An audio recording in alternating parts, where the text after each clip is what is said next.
I want to begin my sermon today by expressing my joy in being a part of this service for the Joyous Life, the May monthly service of the Mission Headquarters in America, under the leadership of our bishop. Also, I would like to convey my sincere congratulations to the Women's Association for their successful General Convention for this year held yesterday. As I have been given this task of speaking before you, I ask that you bear with me as I deliver today's sermon.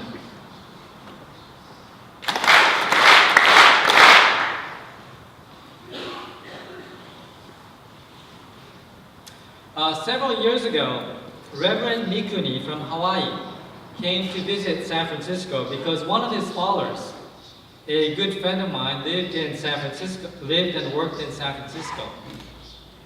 During his visit, I was invited to follow along for dinner at a restaurant that my friend chose specifically for Reverend Mikuni. It was an extremely popular Chinese restaurant, serving the very best fried chicken in all of San Francisco. As we arrived, there was a long line outside of the restaurant. While waiting in line, we noticed another Chinese restaurant across the street from us. This one was empty, with no customers at all. Perhaps feeling validated, my friend was very happy about his choice of restaurant. And I was very happy because I was about to eat some very good fried chicken. Then Reverend Mikuni asked a simple question. Gazing across the street at the empty restaurant and the workers inside, he asked, "What would Oya-sama do?" I mentioned this episode because as followers of Oya-sama, we do seek to educate ourselves about the teachings of Tenrikyo. But also, we have a way to create separate compartments in our lives. And in some moments, we don't necessarily seek to apply the teachings. At least that was the case with me and my friend. And I think that is what Reverend Mikuni was teaching us, a valuable lesson on always asking ourselves, what would Oya-sama do, even in the most unexpected places? The importance of applying the divine model of Oya-sama into our lives was a key message delivered by Reverend Yoshiharu Nakayama in a sermon at the Jiba on the occasion of Oya-sama's birthday celebration service on April 18th. He acknowledged the historical divide that separates us from Oya-sama. For those of us who live here in the United States, there's also a cultural divide. He noted that if we do a robotic imitation of the divine model, we may not always fulfill its true meaning. Reverend Nakayama argued that we need to get at the heart of what was being conveyed and seek to put that into practice. I raise this question of what would Oya-sama do because I think that it's even more pertinent in the world that we live today. I want to focus on one particular challenge that we face in our daily lives, and that is how to relate to people who are unlike us. We encounter so many different people in our daily lives, and yet the language in which we speak about people who are different seems to be growing more harsh and more divisive than ever before. There's a growing sense of putting ourselves first before others. So given this crisis that we face today, I would like to ask the question of what would Oya-sama do in regard to how we are to relate to people who are different from us, who identify themselves in ways different from us. Before I proceed, I would like to add my personal perspective on what it means to be different from others. I grew up in a Tenrikyo church in San Francisco. We were only one of 2 families in the entire San Francisco Bay Area that had a Tenrikyo shrine in our home. All my friends were Christians or atheists, and they certainly didn't have to go home at 5 o'clock every day to bang on a drum or a gong for 30 minutes while chanting something they didn't understand. We were the different ones. And as some of you may know, I didn't grow up with my parents. All the other kids at school had at least a dad or a mom. But with me, my cousin, and my brother, that was not the case. I grew up with my grandparents. I always had to cross out parent on the field trip form and write guardian, although I didn't really know what it meant as a 3rd grader. And for that reason, I always felt different from others. I was a different one.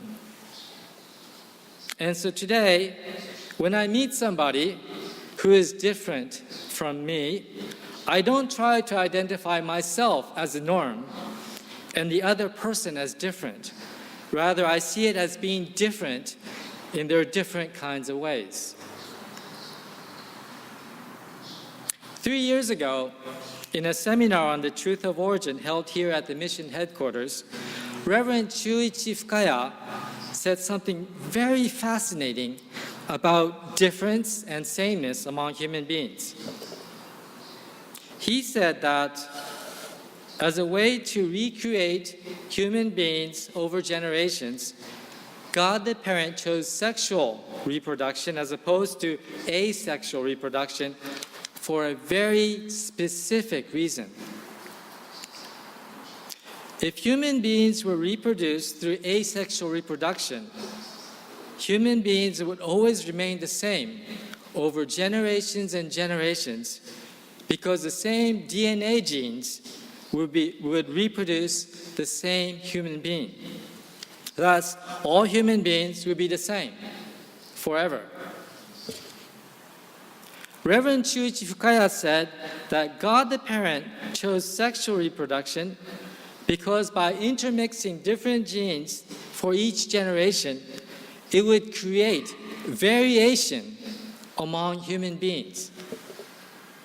By God's design, human beings are different from one another. That is the essence of who we are. Our original causality is to be different from each other.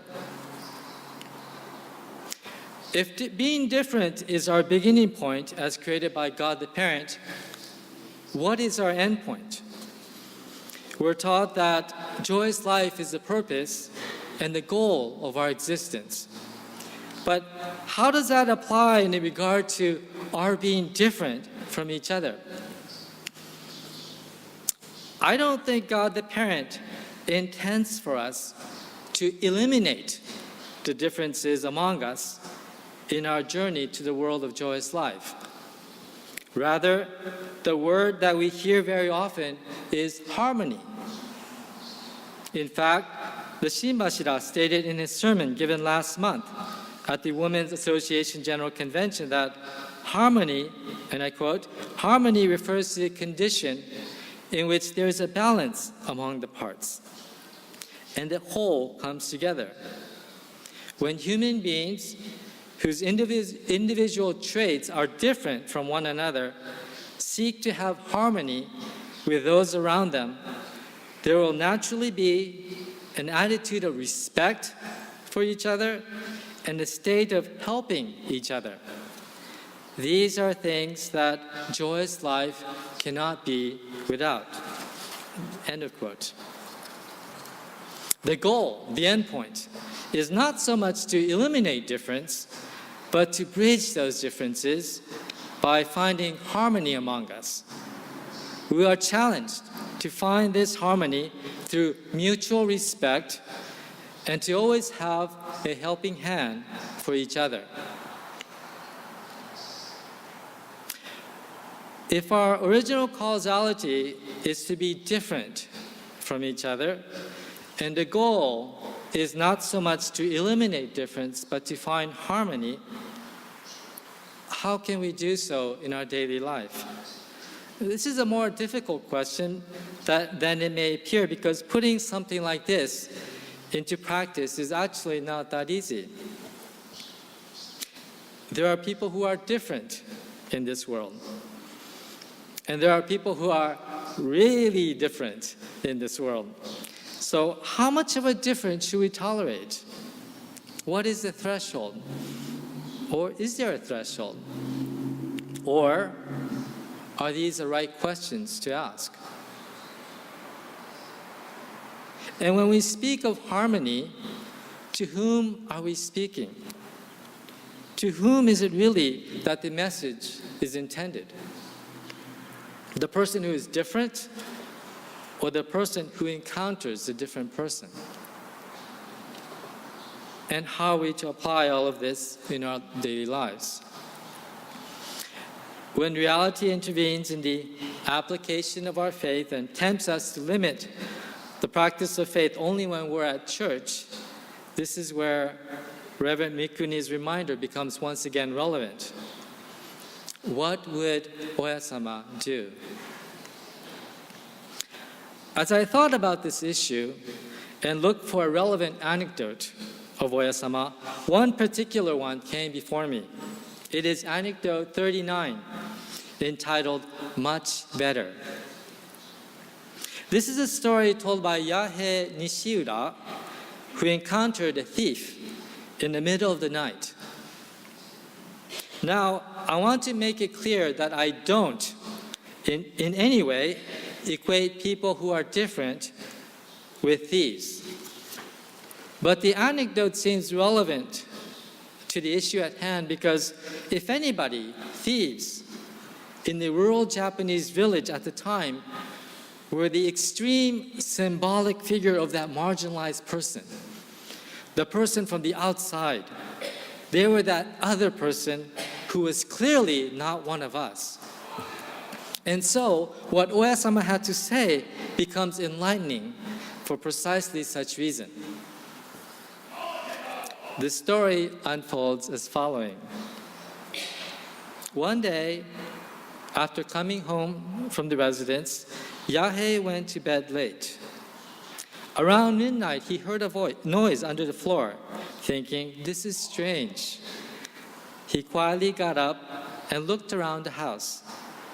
With an exclamation of surprise, the man ran away into the dark. He left behind a large bundle of various precious items taken from Yahei's home. Yahei was very happy.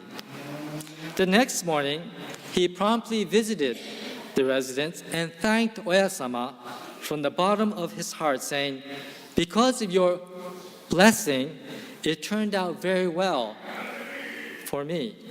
Thank you."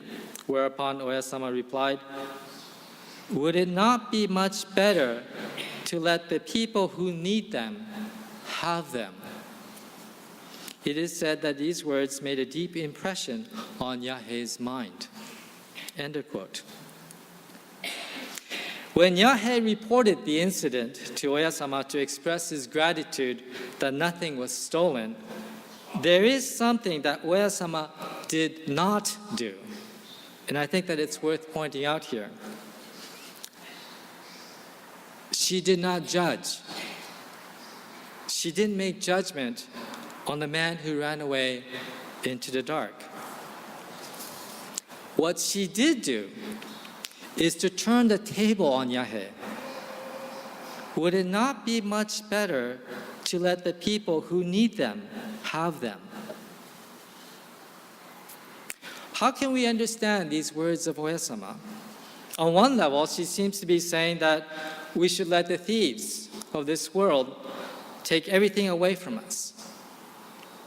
But personally, I don't think that that's what Oyasama is saying. My own interpretation is that Oyasama is asking Yahei to have the mind to be able to put himself in that person's place and to understand that person's needs. When Yahei reported to Oyasama as to what happened, he spoke about the blessing where nothing was stolen from him. Oyasama seems to answer that real blessing for Yahei would take place if Yahei is able to place himself in that person's place. If Yahei is able to understand what drove that person to do what he did, to feel that person's pains and needs. If Yahei is able to have it in his heart to relate to that person as a human being and be able to share with him. And if Yahei is then able to become a better yoboku through this encounter. This is where the real blessing would take place. Once again, when I refer to this anecdote, I don't intend to equate a person who is different with a thief. For me, the man that Yahei encounters in the middle of the night is a symbolic figure of that marginalized person, the person who we would separate from ourselves as being different, as not being one of us. And the important issue is how Oyasama turned the table on Yahei in a way in which you ought to relate to people who are different, to not judge, rather to place ourselves in that person's place, to feel that person's needs and pains, to be able to relate that person as a human being, to be able to share, and to be able to grow spiritually through such experience. I think these are the things that Oyasama would want us to do when we encounter someone who we regard as different from us. To reword this in a more Tenrikyo vocabulary, to be able to ask ourselves as to what it is in our own individual causality to have such an encounter with the person before us, so that we may grow together in our journey towards a joyous life.